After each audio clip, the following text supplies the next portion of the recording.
মেয়েরা বলে যে মেয়ে কিন্তু একরকম হয় না, নিজের স্ট্যান্ডার্ডের ছেলে হলে তবেই হ্যাঁ করে। মেয়েরা স্বপ্ন দেখে হিম্যান টাইপের ছেলের, কিন্তু ওরা ভালোবাসে ডোবারম্যান টাইপের ছেলেদের।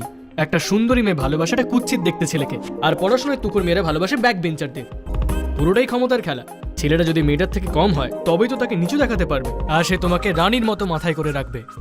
সুপার হিরো হলে সে তো তোমার একটা কথাও শুনবে না, কিন্তু পোষা কুকুর কখনো এমনটা করবে না, সব কথা শুনে চলবে। সারাক্ষণ এই ভয়টাই পাবে যে এই বুঝি তুমি তাকে ছেড়ে দিলে। এই না, আমি ভাবছি যে আমি তো শ্রী রামচন্দ্রের মতো একজন ছেলেকে খুঁজছি। নিকি একটা কথা বলবো তোমাকে। হুম। আজকে সকালে তুমি আমার সঙ্গে বেরোতে চাইছিলে না, কিন্তু বেরোলে। তোমাকে 6টার মধ্যে বাড়ি ফিরতে হতো, কিন্তু এখনো আমরা এখানেই বসে রয়েছি। ডিনার করার কথাও ছিল না, কিন্তু সেটাও হলো। এর মধ্যে উল্টোপাল্টা কিছু হয়েছে? হয়নি তো।